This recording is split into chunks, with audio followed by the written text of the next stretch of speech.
Okay, for those of you who've never heard what a hard drive failure sounds like, this is it.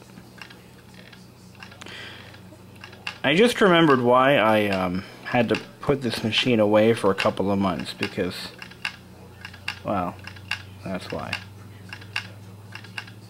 It has a nice rhythm to it, you know. Click, click, click, click.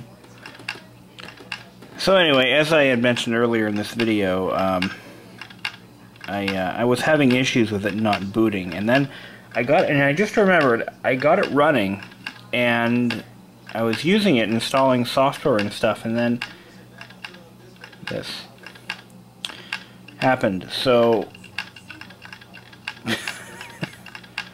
ugh, damn it.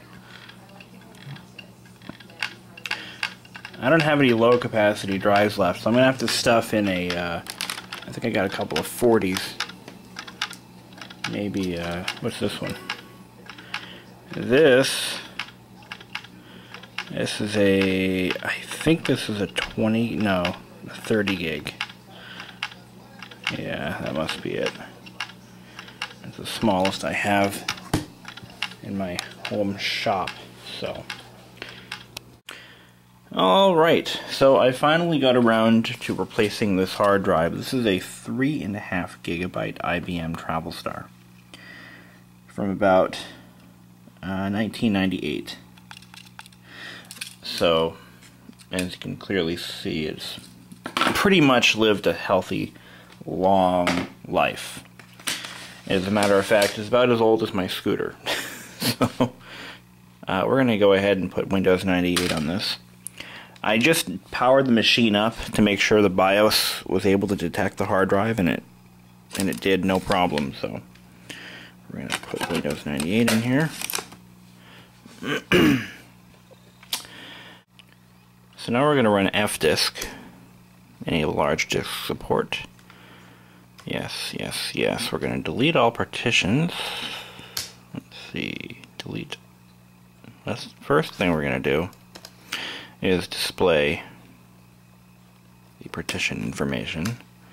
We have one NTFS partition, 30 gigabytes in size. So we're going to now delete the primary partition. I'm sorry. We're going to delete the non-DOS partition. Partition 1, yes. And okay, create partition, create primary, and that'll take a little while. Okay, so the install is complete. Okay, so when looking for drivers for vintage notebooks, oftentimes the manufacturers will still have drivers for the notebook you're looking for. In this case, we have a 1998 Dell Latitude D266XT. One of the things you're going to notice about Dell is they had changed the format of their product, of their service tag, ZL3XW, and it may not accept this service tag. It looks like it may have. So I think we're okay.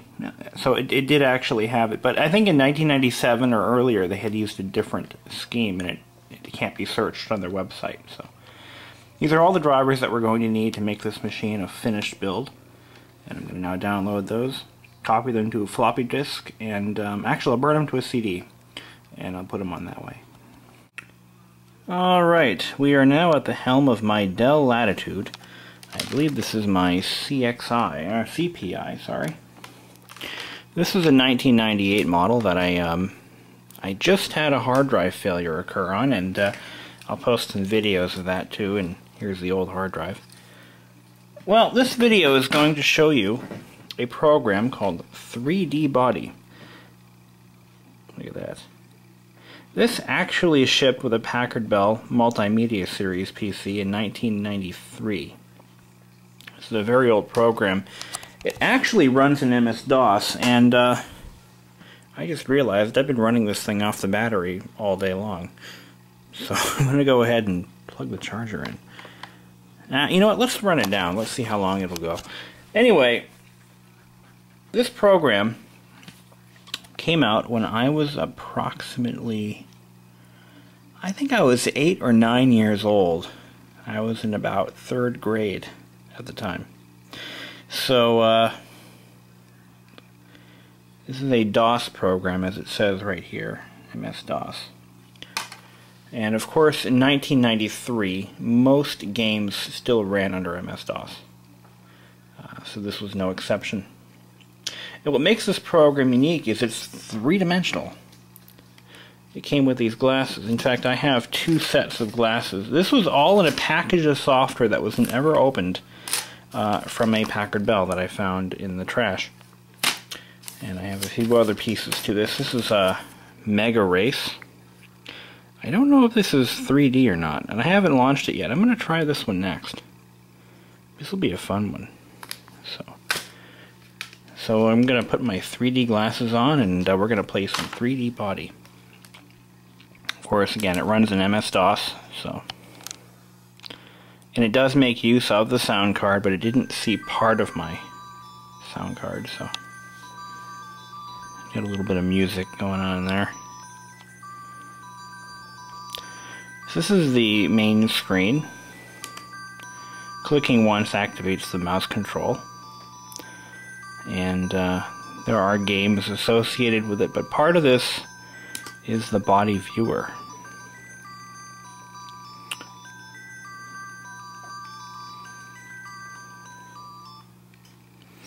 So what we're going to do is we're going to go ahead and click on the, why don't we look at the lungs? Well, let me do that. Ribs. So it shows you an image of ribs. And you can rotate it with the mouse. Ooh, look at those ribs. Now if I click once, and then click on the 3D glasses button down here, it turns it into a 3D image. So see that? Normal. Okay. And 3-dimensional.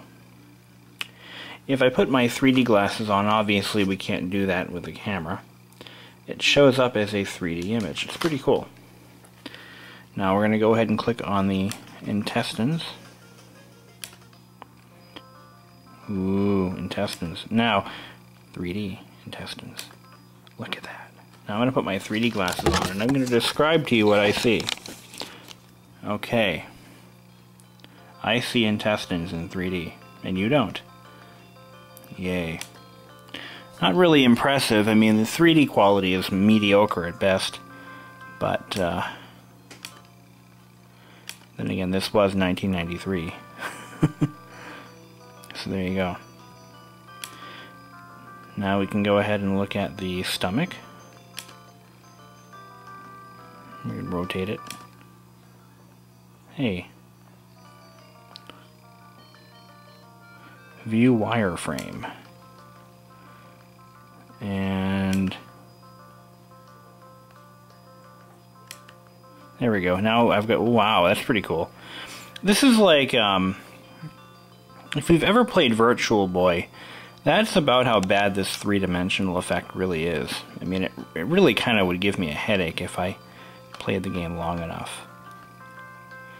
But it's still pretty cool. I just realized that you could probably see this in 3D if I get the image just right. So if you have a pair of 3D glasses, you want the red on the left, blue on the right, you should be able to see this in 3-dimensional view. I'm going to leave this image on for a little bit, and I'm going to get some footage of it so you can actually try this yourself. I'm looking at it through the camera, and it is in fact 3-dimensional. So the effect won't be lost on the video. So rotate that stomach around a little bit. Let's go back. Yeah, I get the same effect just looking through the camera. Actually, no, not quite. Almost. There you have it. So, we'll take a look at the skull in 3D. Ooh, scary. You get the idea. Let's check out the game. Oh, in large image. Ha ha ha, I'm a skull, I'm gonna kill you. Anyway.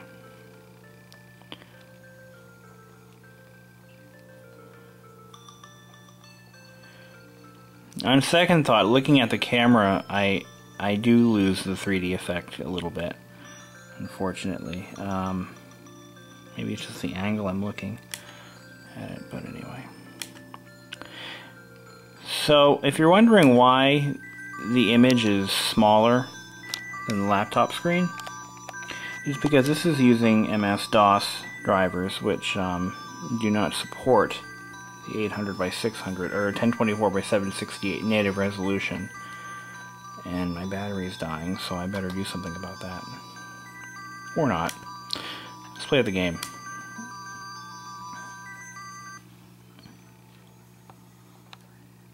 Hurry, doctor, save the patient. Ooh, clicks to start. So, let's see. This is not in 3D, so I'm going to take the 3D glasses off. It'll give me a freaking headache. Tell a patient, Mike Connor, age 12. Doctor, I was bitten by a crazy dog. Blah, blah, blah. Crap. Don't want to read it anyway. So, let's see. Diagnostic information. This is like Doom for ER surgeons. Nice. Gives you their pulse, 84 beats per minute. The idea is to diagnose the patient. Alright, so what do I do?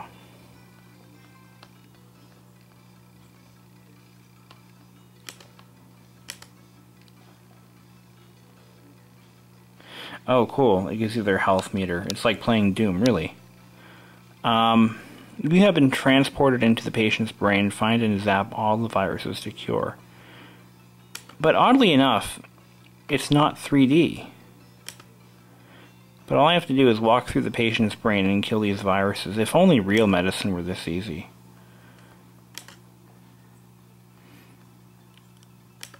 Oh my god. This is incredibly inaccurate. And it's not even 3D. I'm gonna kill some red blood cells. Oh, damn, that didn't work. I killed the guy. Dear God. Will I be able to save his life? Will I?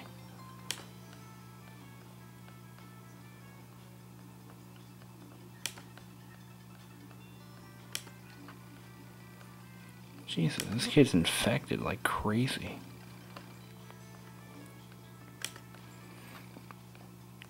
How is this even remotely educational? I cured the patient of rabies.